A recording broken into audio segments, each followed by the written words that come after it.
Today, we're diving into a topic that's been popping up all over the place on your newsfeed, on your social media, in the local news, maybe even your group chats.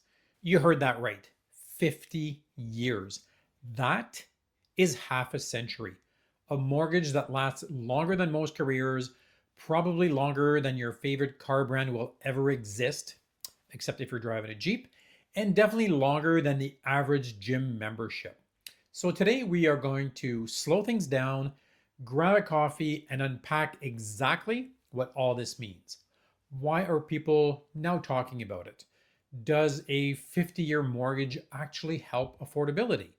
Is it a smart option or is it just a fancy gimmick? And who would actually benefit from something like this? Stick with me because by the end of this video, you are going to feel way more informed than the average headline scroller. So go grab that coffee and let's get right into it. So let's start with the obvious question. Why is the 50-year mortgage suddenly a hot topic and why the sudden hype?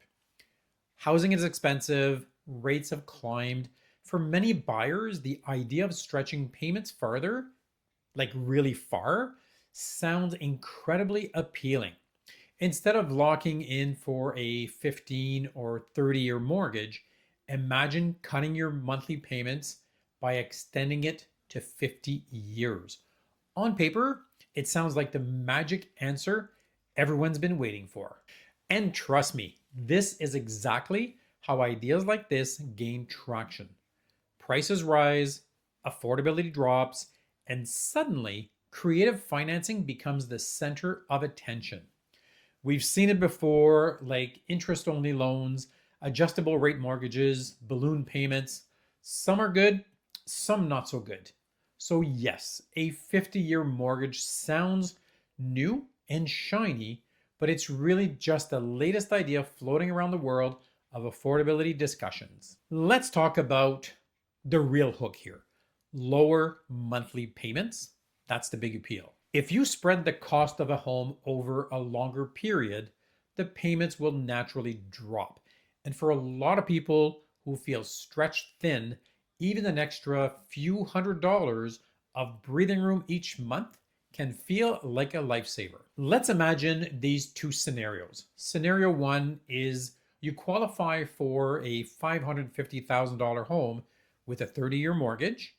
And then scenario two is with a 50-year mortgage, you suddenly qualify for $650,000 because the monthly payments have shrunk. This is why these loans are attracting attention. They can help you qualify for more, feel less squeezed every month, or potentially both.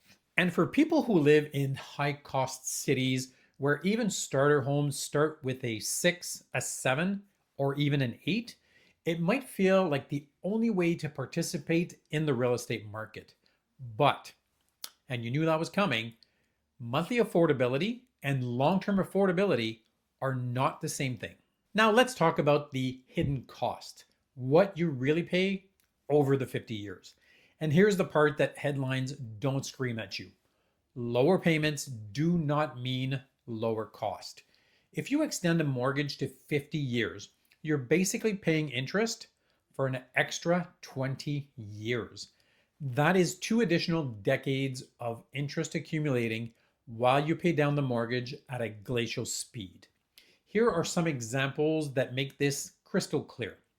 Switching from a 30-year to a 50-year might reduce the monthly payments by a few $100s, but it increases the total interest paid by hundreds of thousands of dollars over the life of the loan. That's right, you save each month, but pay dramatically more overall. Let's put this into a real life example.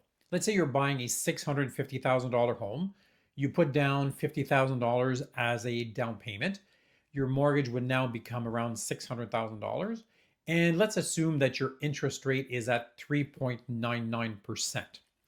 On a 30-year mortgage, your monthly payments are about $2,850, and on a 50-year mortgage, your monthly payment would be about $2,300. So that is a saving of roughly $550. Now let's talk about the interest. With a 30-year term, you pay almost $426,000 of interest over the life of the loan. But with a 50-year mortgage, that number will jump over $778,000. So the house that you paid $650 is effectively costing you over $1 million, 1.378 to be exact, an extra $352,000. That doesn't mean the option is bad, but it does mean that you need to decide whether short-term comfort is worth the long-term cost. Now let's get into the fun stuff, the psychology of the 15, 30-year, and 50-year buyers. This matters more than you might realize. Let's talk about the 15-year crowd.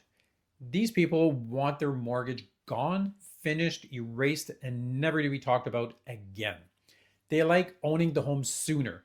They like paying far less for interest. They also have more potentially of financial discipline and a little bit more simplicity. They look at a 30-year mortgage the same way fitness enthusiasts look at people who don't warm up.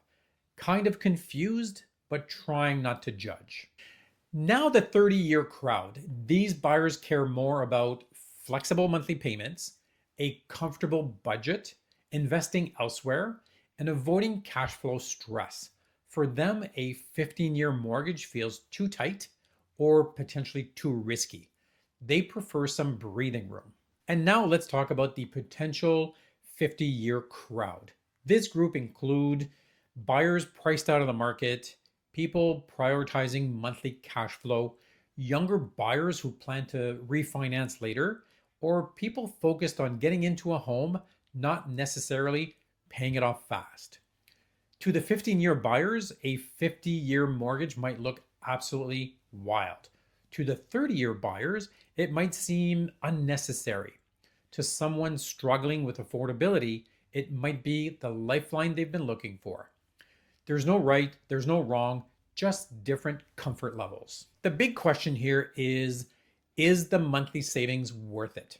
Here's what it all boils down to. Is saving a few $100s a month worth paying significantly more over time? Only you can decide that.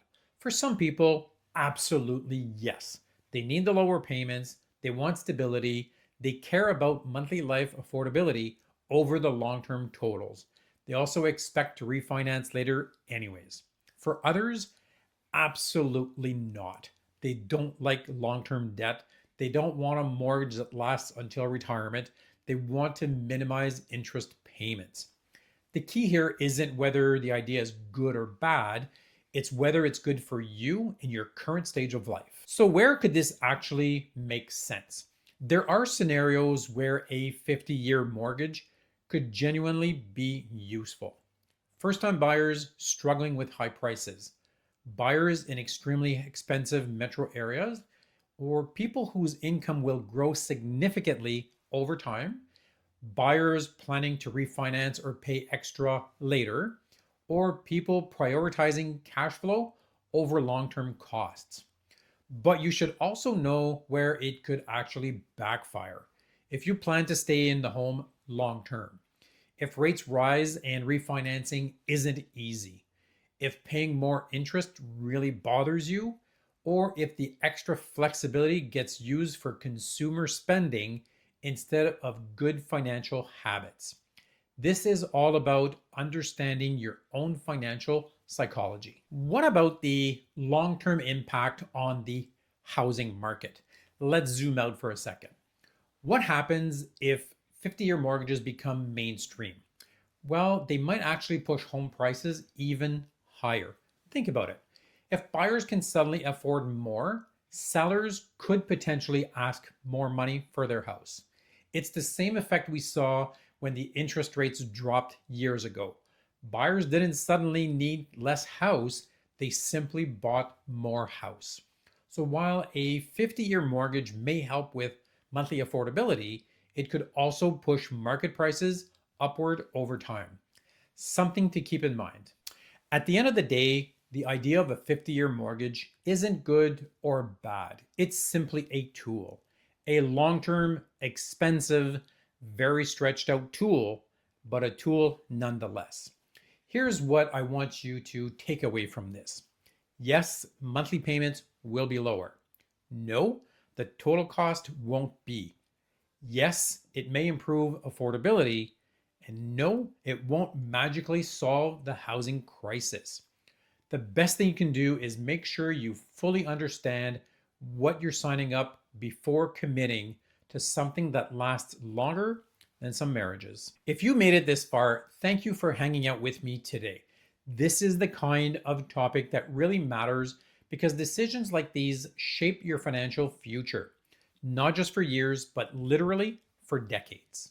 Thanks for taking the time to watch this video. If you found it helpful, feel free to share it, hit the thumbs up button, and don't forget to subscribe to my channel for more straight talk on real estate.